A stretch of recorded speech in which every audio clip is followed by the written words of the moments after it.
Salon in Blue Springs. Are you currently offering classes? And if so, what can we expect from a Ryan Teal class?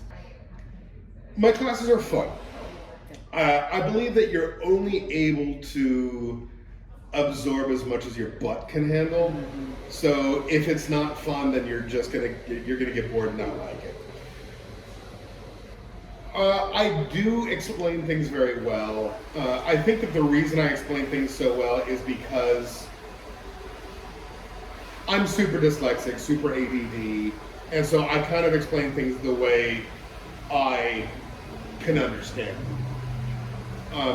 My jokes, and it was funny because I was talking about this interview yesterday at dinner, and I was always talking about how like the entertainment side of things in my classes, a lot of that's stolen, and telling the jokes and like even telling the stories, it's stolen from great mentors, Robert Cromeans, who's a great storyteller, Oscar Bond, who's a great storyteller, like all of these, John and Suzanne Chadwick, and all these people that have been my mentors in life. I've stole the entertainment value from them. But the way I explain things, that's purely me because of learning disabilities, because of, if I don't get something and it's not fun while I do it, I'm just not going to be able to absorb. So I try and train and teach on how I can remember it. And a lot of people are like, oh, because like if you're not as bad as I am when it comes to dyslexia, you'll get it, right? If that makes sense. Oh yeah. So that's like, I was joking, I said, you can expect that somebody's going to lose a tooth at one of Ryan's classes. I mean, there's going to be a fight and It's my kind of class. Totally, yeah. Some metal, big flame pots, and all that kind of stuff, like a Metallica concert. Awesome. What was your inspiration for doing this time-consuming yet super valuable venture? Again, I talked about this interview yesterday because I was actually, to be honest, a little nervous because you were more prepared than I've ever been, for anything. So I fooled you. No, you were. You are. It was kind of a self-help. It was kind of a self-help thing, and it was a combination of self-help and me really talking to myself. How to be more awesomer, and it's funny because everybody's like, well, awesomer is not a word. Well, now it is. It is. And I wanted to put out content for hairdressers. But to be completely honest, I'm so ridiculously bored of the bob with a flat iron or the lob with a flat iron curls and like, unicorn tribe hair or whatever it's called. So when you flip to Instagram and it's all the exact same photos, that's so ridiculously boring. So I was like, I don't want to show pictures of my hair. I mean, people know that I do hair, so why do I want to show pictures of them? I mean, it's great when you're trying to build up, but you know what I do. So if you follow me, I didn't want just another photo of more hair on your feed. So I figured, hey, I'll put something up that maybe is a little bit more something you can use as a human being. And it was me definitely learning to be more introspective, and it was definitely me kind of talking to myself, and if it's me talking to myself, maybe somebody else might get something from it, and if they don't, okay, that's great, don't pay attention to it, but if you do, that's awesome, and maybe I did something. I've been lucky enough to be able to go and teach that. I have a class that I went and taught how to be more awesome or hairdresser in a few hair shows now, where I just get up there and be like, questions, and then I just answer questions for 90 minutes, and it's just my opinions, and people seem to like my opinions, because I try to take more of a real life basis as opposed to a marketing type opinion, if that makes sense. Mm-hmm. Oh, I think that's what makes you relatable. Well, thank you. And I sense that like from the first time I noticed you. I was like, this is a real dude. Yeah, that's my kind of guy. Well, Someone real. Give real opinions. Let's answer real questions. Let's talk about the bad stuff. Yeah. And the good stuff and the struggles. So yeah, thank you for that. definitely. Oh yeah. I watched several episodes of your video series. Mm-hmm. The one that stood out to me the most was where you talk about how being a hairstylist chooses you. You just go to beauty school. Mm-hmm. This sentiment speaks to me personally as someone who got into the salon industry by default. I was told by my dad after a massive fail at college that I needed to learn a trade and I would always have a job. Mm-hmm. The hairdressing aspect for me was just a vehicle for connecting to people who trusted me with their appearance and who I could deliver value to in the form of friendship, financial security, and a creative and social outlet. We spoke earlier about your career, but how did hairdressing choose you? Or rather, when did you realize this was your true calling? I still don't know if it ever has. I mean, to be honest, every day not every day, I can't say every day anymore, but there are days where I'm like, am I really supposed to be doing this? It's that imposter syndrome, that people try to get rid of the imposter syndrome, and I think it's okay to go ahead and embrace it, because then that means you're so excited to do it. When did I finally realize, it's funny because I was talking about this yesterday over dinner, when did I finally realize that, wow, this is really what I'm supposed to be doing? I was at the International Beauty Show Las Vegas and standing backstage, and all my models were here, and my music was playing, and I came to the realization that I was doing a main stage presentation for about 500 hairdressers were in the audience, because I was able to peek behind the pipe and drain. About 500 hairdressers in the audience. And I was there for me. Not representing a manufacturer, not representing Hansa, not representing, Paul Mitchell or L'Oreal or any of the companies that I worked for. It was the Teals alone. It was an independent main stage presentation that I got booked for, that they flew me out, they paid me to do it. And people showed up to my class. That's when I'm like, I'm supposed to be here. I've had many other ones, but I think that was the one that really stuck out to me yesterday when I thought about it, was wow, people, I do what I'm loving.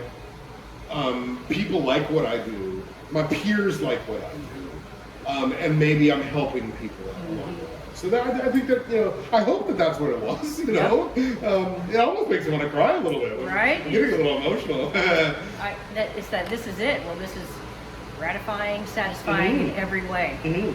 I love that. Yeah. You have such an incredible range as a stylist.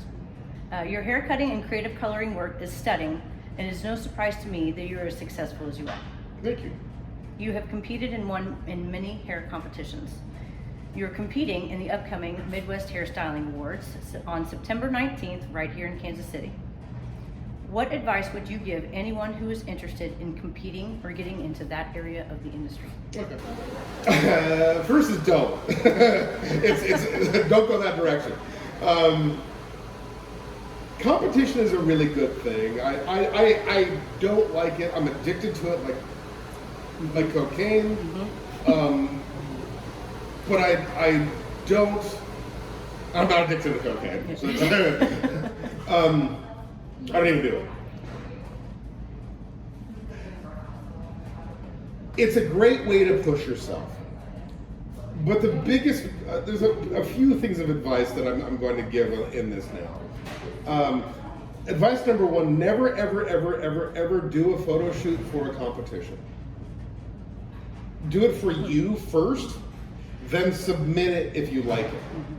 I've shot for competition. I've NAHA's coming up. I need to do my NAHA photo shoot. Or I need to do my Midwest Hairstyling Awards photo shoot. Or I need to do my one-shot photo shoot. Get rid of that mindset. Shoot for you first. Because if you shoot for you first, you can never win or lose. Sometimes I think winning is worse than losing. Right. But if you shoot for something and you just go ahead and submit it and you hate it, you're stuck with it for the rest of your life.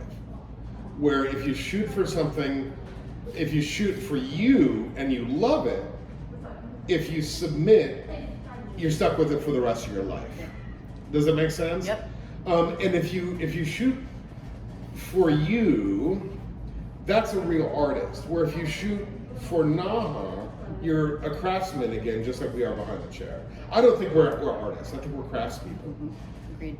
Where if you shoot for you, that's you like opening yourself up and be like, I have to do this. I don't care if you like it. I don't care if the judges like it. I like it. So that's kind of my number one advice is don't shoot for the competition. Shoot maybe with the guidelines in mind, but really put your own stuff out there. It's going to lead to a much better career and a much happier place for you. The other piece of advice is when I was young in the industry, I was at ISSC Long Beach, and I was dressing down a model, and my mentor, John Chadwick, came up to me. He used to make Chef Ramsay look like a little baby kid, right? And he's like, he's like, Ryan, and he's smoking a cigarette inside the convention center, which was wrong. And he's like, Ryan, how good of a hairdresser are you? And I'm like, I think I'm good, because he trained me. I didn't do an apprenticeship program. I wasn't lucky enough to have anybody to do an apprenticeship for back in Portland, Oregon. Mm-hmm. I had to do my own, and then John Chadwick did it from stage, which was tough. It took a lot longer than doing an apprenticeship program. But he's like, Ryan, how good of a hairdresser are you? And I was like, I think I'm pretty good. You taught me. And he's like, okay, cool, prove it. And I'm like, I don't know how to prove it. Mm-hmm. And he's like, I don't care. He's like, I want you to prove it right now. And I'm like, right now? And so I look at the model, and she's like gathering her things and leaving. And I'm like, you know, maybe I can cut my own hair, but I'm not going to prove it good I am, because I still can't cut my own hair. I can't even do my own eyebrows. Just start jabbing into my eyeball. And I'm like, John, I don't think I can prove it. He's like, listen. He's like, if you can't prove how good of a hairdresser you are right now, I'm taking you off show season. And I was with him for the whole year. He's like, I'm taking you off show season. You won't be traveling for the rest of the year. And I was like, man, I really don't know what you want me to do. I'm all bawling. I'm like, and finally I'm like, John, I don't think I can prove it. And he's like, Ryan, he chuckles and lets out the cigarette. And he's like, it was a trick question. He's like, you can't. He's like, every day in the salon, one haircut's for you. Everything else is a moneymaker. He's like, when you shoot your work, everything is for you. He's like, and if people always say that you're only as good as your last haircut, or you're only as good as your last color, when you shoot, even if your last haircut was garbage, my last haircut was on yesterday. Last night it was on. It was beautiful. But there's been times when they haven't been. Even if there's times when they haven't been, I can still be like, hey, my last haircut might not have been that good, but that's my work, and this isn't my work. But I can still be like, I still am a good hairdresser. I can still prove it right now how good of a hairdresser I am. So my two pieces of advice would be, one, only shoot for you, nobody else, and then just shoot. Just shoot your work. And with the cameras, it's awesome on our phones. However, hiring somebody, putting money down to hire somebody to do a photo shoot for you, to gather your team together. My first photo shoot that I did, not first photo shoot, but my photo shoot where I won North American Hairdresser of the Year Awards in 2008, the first time. I put down $21,000. What I've learned when I did that is when you put $21,000 down on a photo shoot, you bring your A game, because you can't afford a B game, right? That's right. When you have these, it's awesome. You can mess up, fix it all up in Photoshop. And put 20 grand down, which is a entry-level Mercedes. You're going to bring it the first time. So I would say that when I shot and I spent the money and I would put it on the line, I knew that I had to bring my A game. It made me a better hairdresser, right? So, geez, I guess there's three pieces of advice there. Is spend a little bit of money, shoot as much as you possibly can, and only do it for you. Awesome. Yeah. I love that. And I totally agree. If you invest in it, you're invested. Committed. Absolutely. Oh, yeah. Thank you for joining us to watch the second of 3 interview segments with award-winning stylist Ryan Teal. Be sure to like this video and subscribe to catch the final video in this series. Next up, Ryan gives us his thoughts on what the future of the salon industry looks like. Hear Ryan talk about how he spends his free time and why he calls himself King Turd. Listen for details on employment opportunities with Evolve Hair for Kansas City students and new graduates and who fits best in his salon.